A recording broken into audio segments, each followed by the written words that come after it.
आज लोग ज़िंदगी से परेशान हैं। मतलब क्यों परेशान हैं ये कई बार मैंने उस पे फेसबुक पे और उन पे देखा और उसका सॉल्यूशन भी वहाँ देखा कि ज़िंदगी से परेशान है। सॉल्यूशन क्या था कि ज़िंदगी से परेशान इसलिए हैं क्योंकि वो ज़िंदगी से वो चाहते हैं जो उनकी चाहत है, जो उनकी ख्वाहिश है, लेकिन ज़िंदगी वो उसे पूरा तरह से देती नहीं।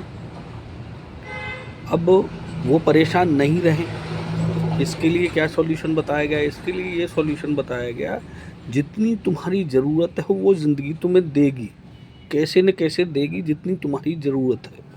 मतलब आपकी ज़रूरत के अनुसार। अब आपकी ज़रूरत बढ़ रही है, जैसे लोग कहते हैं ना कि उसकी 2 लाख तनख्वाह है तो उसने 2 लाख के हिसाब से अपने आप को मेंटेन कर लिया, उसकी 20,000 तनख्वाह है, उसकी 20,000 से मेंटेन कर लिया, लेकिन वो भी झाड़ा पोछा दिखता है, वो भी कपड़े और बेल्ट टेल्ट पहन करके जाता है अपनी नौकरी पर, वो भी अपने कपड़े बेल्ट पहन करके जाता है।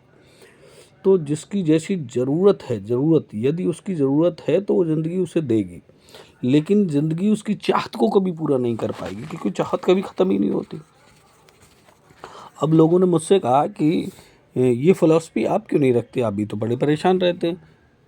तो ये बात तो बिल्कुल सही है, ये सॉल्यूशन भी बिल्कुल सही है, लेकिन कभी आपने सोचा है ये सॉल्यूशन एक के लिए नहीं। इस सॉल्यूशन में मैं खुश, इस सॉल्यूशन को अपना रहा हूँ और खुश हूँ, तो मेरी पत्नी शायद नहीं अपनाए, मेरा बेटा शायद नहीं अपनाए, मेरी बेटी शायद नहीं अपनाए, मेरे भाई नहीं अपनाए, मेरे रिश्तेदार नहीं अपनाए, मेरे दोस्त नहीं अपनाए, क्योंकि व्यक्ति तो सामाजिक आदमी है, इन सब से जुड़ा हुआ है, इनकी आकांक्षाओं को वो पूरा करना है। तो वो क्या कहता है, उसकी ज़रूरतें चाहत में बदल जाती हैं कि हे भगवान ऐसा होता, और भगवान वैसा करता नहीं है।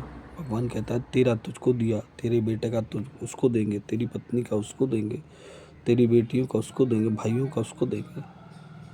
तो लेकिन सबका ही तू मांग रहा है कि सब तुझसे जुड़े हैं। तो आदमी सिर्फ अपना सॉल्यूशन तो निकाल सकता है, जो यूट्यूब और फेसबुक के अनुसार बिल्कुल सही बात है, लेकिन जिनसे जुड़ा है या तो वो संबंध तोड़ ले, बैरागी हो जाए, और ऐसा हो नहीं सकता। बाकी आप समझदार हैं, क्या लगा तो बताइए।